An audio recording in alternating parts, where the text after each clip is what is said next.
In the NBA, things can change fast, so if you're looking at a group right now and you're thinking to yourself, yeah, they're set for the next 5 years, there's probably a better chance that over half of that roster will be gone by then, and their outlook will look nothing like the dreams held today. The Milwaukee Bucks were NBA champions just 4 short years ago, with arguably the most talented young superstar in the game leading the way at the time, and they had every avenue to become a dynasty in the making. Yet, ever since that season, things have only gotten progressively worse and worse, and now it's not crazy to say that the franchise has officially hit rock bottom. In today's video, we will be going through how exactly the Bucks have gotten here, where they went wrong, what their options are moving forward, and why the unfortunate truth about their situation is going to sting for a while. Before we start though, it turns out a good amount of you watching right now aren't even subscribed to the channel, so if you enjoy the content, consider hitting the subscribe button, as not only does it help out a ton, but it also very much appreciated. Now with that being said, let's begin. In 2021, the future looked bright for Milwaukee, having just taken down the Phoenix Suns in the NBA Finals behind an otherworldly finals performance by Giannis Antetokounmpo, capped off by a 50-point game in Game 6 to clinch the series. They were on top of the world, with the best player in the world leading the way, and they deserved every bit of that joy. So if you were to say to anyone back then that the Bucks would never even make the conference finals again in the Giannis Antetokounmpo era, not only would you be called a crazy person, but you'd definitely be looked at like an irrational hater. And yet, here we are in the year 2025, and that is the reality, with the Bucks having won just one single playoff series since that championship run. This was a group that had been built on a dominant defense with a balanced lineup that could lock teams up inside and out, with Jrue Holiday being one of the league's premier perimeter defenders for a decade, and Brook Lopez emerging as one of the most steady interior defensive presences in the game alongside Giannis Antetokounmpo, who plays like a free safety, rotating well, causing havoc, and making plays on defense wherever necessary, as he is a Defensive Player of the Year winner too. In 2023, the Bucks were once again looking like the favorites to go all the way, finishing as the 1 seed in the East with the number 4 ranked defense in the league, but the issue was that their offensive firepower was starting to regress fast, and the playoffs were a very rude awakening for just how disastrous that regression became. Jrue Holiday's work as a two-way stud was starting to become a bit more one-sided, as his offensive creation wasn't quite at the same level that it was during his 20s, and with him being 32 years old, Father Time started to take over. A combination of Father Time and injuries also hit Chris Middleton hard, and that was the first year that he was no longer even looking like a borderline all-star caliber player after being one of the most consistent and steady secondary scorers in the league previously. Too many of their role players were specialists, forcing them to sacrifice in other ways in order for their lone strengths to shine, such as their sharpshooters, for example, being defensive liabilities, or their stronger defenders failing to provide much on offense. All of this came crashing down when they met the 8-seed Miami Heat in the first round of the playoffs and were slain by a superhuman version of Jimmy Butler, who played some of the best basketball of his entire life in that series. The embarrassment of being a 1 seed losing to an 8 seed in the playoffs is no laughing matter, and it served as the wake-up call that the front office needed to take drastic measures. So when Damian Lillard officially requested a trade that offseason, the Bucks saw an opportunity to propel themselves right back to the top in a way that could also address their worrying offense. Rumblings had also begun to transpire about Giannis Antetokounmpo possibly wanting out if changes didn't get made soon, so even though Lillard desperately wanted to play for the Miami Heat that offseason, the Bucks snuck in under their noses and stole him away, bringing him in to revive their sinking ship. In theory, the pairing of Damian Lillard and Giannis Antetokounmpo was a lethal one, with Dame coming off of multiple seasons averaging 30 or more points per game, striking fear into defenses with his unlimited shooting range and his ability to get hot in a hurry, and pairing that with a dominant interior scoring force like Giannis genuinely had the NBA world shook. That, plus a new head coaching hire in Adrian Griffin at the time, inspired hope for the new era,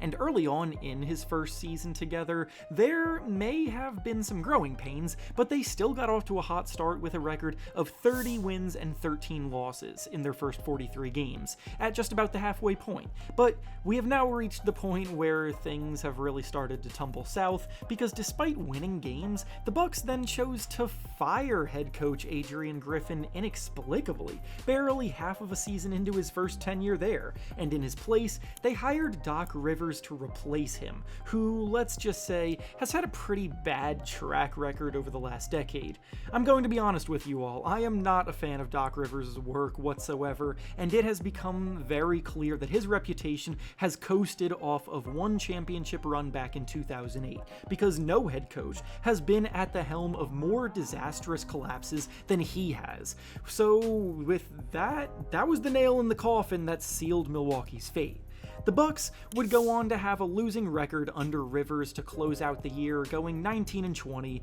They finished as the 3 seed in the East after having been comfortably sitting in second place under Adrian Griffin for most of the year, and unfortunately at the end of the season, both Damian Lillard and Giannis Antetokounmpo were dealing with injuries during that first round playoff series against the Indiana Pacers, so when the Bucks lost that series, they did have an excuse built in. Because of that, this season was always going to be the make or break point for this core, because their core is continually getting older, and Giannis's patience is running thin, and unfortunately for them, they floundered. Chris Middleton officially looked like a cooked product, with the injuries stacking up. Father Time is definitely catching up to Damian Lillard despite his ability to produce at an all-star level, and the supporting cast is simply too flawed to overcome those obstacles. One of the biggest points of emphasis about the Damian Lillard acquisition was that the team knew they were sacrificing defense for an offensive bolstering, in hopes that the offensive output could be greater than the hit they take on the other end. In reality though, the Bucks had one of the worst perimeter defensive units in the NBA, with Lillard becoming a liability,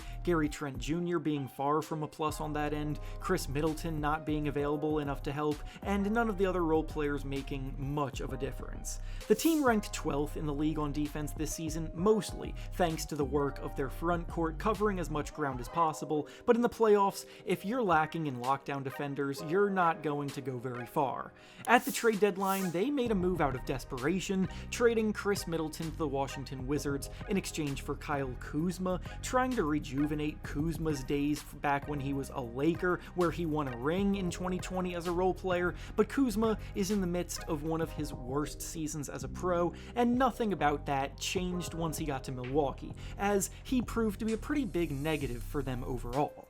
Mind you, the Bucks had been the 5 seed in a pretty mediocre Eastern Conference this whole time, and then even more bad luck struck as Damian Lillard suffered from a blood clotting issue that held him out of the last few weeks of the year until the playoffs. Then, when he was able to make it back by Game 2 in the first round series against Indiana again, he clearly was not his normal self, and in Game 4 of this series, he unfortunately tore his Achilles, which probably means he's never going to be able to return to prior form, and that brings us to the present day, where the Bucks, as the title of this video states, seem to be at rock bottom. Damian Lillard is still owed over $100 million over the next 2 years by the team, one of which he likely won't even be playing nearly at all because of that torn Achilles. Brook Lopez is hitting free agency this summer, but he's also starting to regress pretty hard both as a shooter and defender after many years serving as a stretch two-way big man, so I'm not even sure if they would have interest in bringing him back anyway. Kyle Kuzma is an erratic and streaky scorer at best who, through 8 seasons, still has not learned discipline or has toned down his questionable shot selection, yet he's going into next season as the team's second best player. And then on top of all of it, the Bucks can't exactly rely on the draft to help them reset, because they've either traded away or owe a pick swap for all of their first round picks in the next 4 years. They have no first round pick this season. The Pelicans can swap picks with them next year, so they automatically get the worst of those 2 picks. They traded away the first rounder they had in 2027, and in 2028, they once again owe a swap to either the Trailblazers or the Wizards, meaning once again they are likely to land outside of the lottery. They have very little money to spend in free agency, they're not a hotspot free agent destination anyway, they have no worthwhile draft capital, and their second best player just suffered a career-altering injury, and their head coach is one of the most notorious choke artists of the last 15 years to top it all off. This begs the question, where exactly do they go from here? Well, according to ESPN reporter Shams Charania, Giannis Antetokounmpo is expected to meet with the front office soon to discuss his future with the franchise, and I just do not see any way that that meeting results in anything other than a trade request. If it doesn't come out with an immediate trade request, it will at the very least result in another ultimatum like the one that he made to the franchise in 2023, telling them to act aggressively to retool, only this time they don't have the assets to make any more big swings like they did when they traded for Damian Lillard. The Lillard trade exhausted the last bit of their tradable assets, none of the team's role players really hold any substantial value, and they don't have the cap space to swing big in free agency. Long story short, they're cooked, and the most realistic avenue to explore is to trade Giannis for as massive of a package as they can find on the open market, expecting at least 4 or 5 first-round picks included in the offer, similar to the returns that players like Paul George, Rudy Gobert, and even Mikal Bridges fetched on the trade market when they were moved, demand at least one promising young player in the offer to give themselves a starting point for their rebuild, and then go from there. Giannis Antetokounmpo is 30 years old now. He's no longer at the point where he's going to want to have any more patience after 4 straight disappointing seasons. He's an all-time great talent, a multiple-time MVP winner, a champion, and a finals MVP, who is far from satisfied with what he has accomplished so far, and is still as hungry as ever to get back to the top of the mountain, and the cold hard truth is that getting there as a member of the Milwaukee Bucks is pretty much an impossible task now. The Damian Lillard Achilles injury unfortunately sealed the deal there, and watching the team blow a 7-point lead in less than a minute in their elimination game to the Pacers in the playoffs this year served as a pretty good representation of the team's current status. Bucks fans should be proud of the group for winning a championship together so they can be more than satisfied with the Giannis Antetokounmpo era on the Bucks, but they also have to understand that for the good of both Giannis himself and the organization, it is time to part ways. And with that being said, that's all I have for you today. Make sure to like the video, subscribe to the channel, and comment down below what you think the Bucks should do this offseason. Thanks for watching, and I'll see you all next time.